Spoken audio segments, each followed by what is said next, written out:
நாம் இன்றைக்கி வீட்லேயே வெண்ணிலா ஹனி கேக் செய்ய போகிறோங்க. குழந்தைங்களுக்கு இந்த மாதிரி செஞ்சு கொடுங்க, ரொம்ப விரும்பி சாப்பிடுவாங்க. நம்ம வந்து வித்தவுட் ஓவனில் தாங்க செய்ய போகிறோம், குக்கர்லேயே செஞ்சு எடுக்க போகிறோம். அதுக்கு தேவையான பொருள் பார்த்துடலாங்க. 2 முட்டை எடுத்துக்கலாம், வெள்ளைக்கரு தனியாக மஞ்சள் தனியாக எடுத்துக்கலாங்க. வெள்ளைக்கருவை நம்ம விஸ்கிலேயே நல்லா நுர வர மாதிரி அடிச்சிக்கலாம், ரொம்ப அதிகமாக வராதுங்க. இப்போ வந்துட்டு மஞ்சள் கருவில் வந்துட்டு நம்ம வெண்ணிலா எசன்ஸும் பைனாப்பிள் எசன்ஸும் போட்டுக்கலாங்க. இது 100 கிராம் டம்ளருங்க. இந்த 100 கிராம் டம்ளர் நம்ம எல்லாம் அளந்து எடுக்க போகிறோம். அரை டம்ளர் ஆயில் எடுத்துக்கலாம், 1/4 டம்ளர் பால் எடுத்துக்கலாங்க. அதுக்கப்புறம் பார்த்திங்கன்னா சர்க்கரை 1 டம்ளர் எடுத்துக்கலாம், மைதா மாவு 1 டம்ளர். இப்போ எந்த டம்ளர் காமிச்சனோ அதிலேயே எல்லாமே அளந்துக்கலாங்க. பேக்கிங் சோடா வந்துட்டு 1/4 டீஸ்பூனு, பேக்கிங் பவுடர் வந்துட்டு 1/2 டீஸ்பூனுங்க. இந்த ஸ்பூனில் தான் போடுறேன், 3/4 ஸ்பூன் கூட போட்டுக்காங்க பேக்கிங் பவுட்ரு. இது வந்து பைனாப்பிள் எசன்ஸு, இது வந்து வெண்ணிலா எசன்ஸு.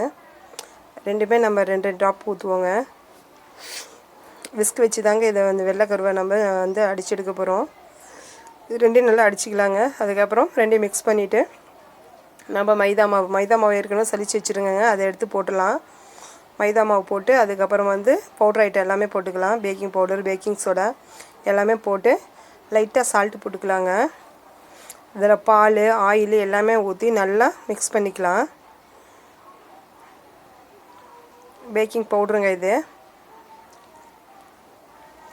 நல்லா எல்லாமே கலந்து மிக்ஸ் பண்ணலாம். நல்லா வந்து பபிள்ஸ் இல்லாமல் மிக்ஸ் பண்ணிக்கோங்க, அதாவது கட்டி கட்டியாக இருக்கக்கூடாது.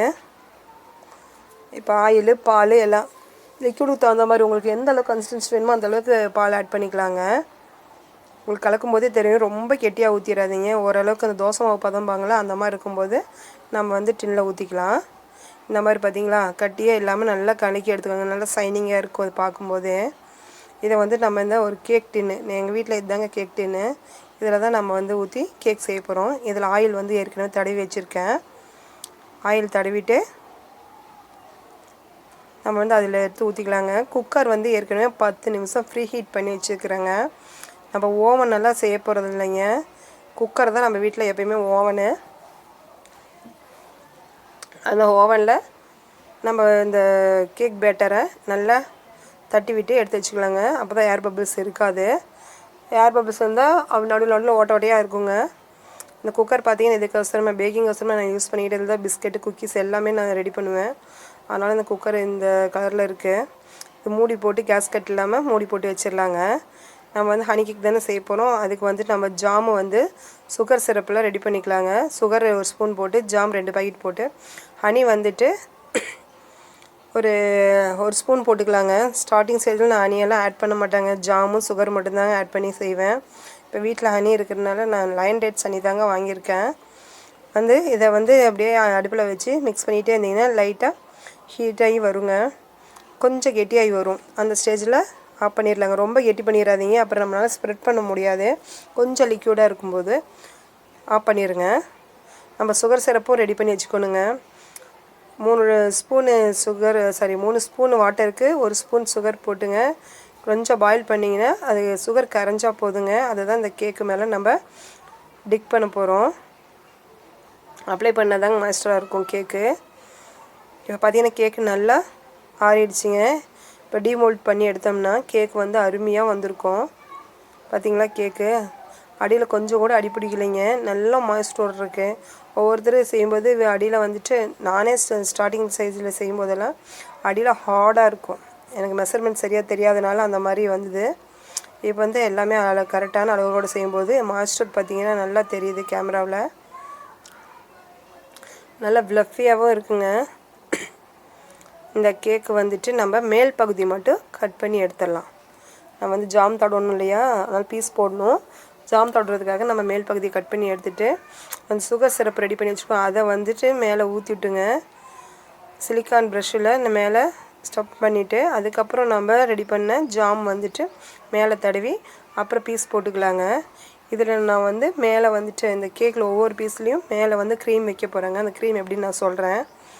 இது வந்து இந்த கேக்கை கட் பண்ணி நம்ம டெசிகேட்டட் கோகனட்டில் 2 பக்கமும் அப்ளை பண்ணி எடுக்க போகிறேங்க.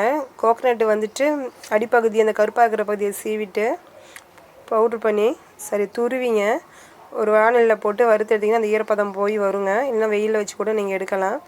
அந்த தேங்காயை வந்துட்டு நம்ம 2 பக்கமும் தடவி எடுக்க போகிறோம். அதுக்கு முன்னாடி இந்த கேக்கை சுகர் சிரப்பில் டிக் பண்ணணுங்க. அந்த 2 பகுதியுமே டிக் பண்ணி அதுக்கப்புறமா நம்ம வந்துட்டு கோகனட் இதில் வந்துட்டு நம்ம தடவி எடுத்தோம்னா கோகனட்டில் அதில் ஒட்டிக்கும். சுகர் சிரப் சரியாக படலைன்னா ஒட்டாதுங்க. இந்த மாதிரி எடுத்ததுக்கப்புறம் மேலே க்ரீம் பார்த்தீங்கன்னா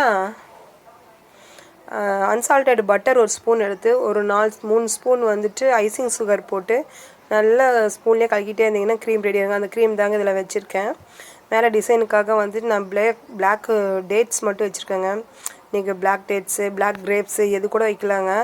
நான் சின்ன சின்னதாக வச்சுருக்கேன். இப்போ பார்த்தீங்கன்னா நல்ல அருமையான வெண்ணிலா கேக்கு ரெடிங்க.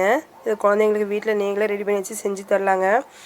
நீங்களே வீட்டில் செஞ்சு பார்த்துட்டு எனக்கு எப்படி இருந்துச்சுன்னு கமெண்ட் பண்ணுங்கள். இந்த க்ரீம் பார்த்தீங்களா, ஐசிங் சுகரும் பட்டரும் வச்சு மேக் பண்ணது. உங்களுக்கு இந்த வீடியோ பிடிச்சிருந்துச்சின்னா சப்ஸ்கிரைப் பண்ணுங்கள். அப்போ தானே ஒவ்வொரு கேக் வீடியோவும் போடுறது உங்களுக்கு வந்துட்டு நோட்டிஃபிகேஷனில் வரும்.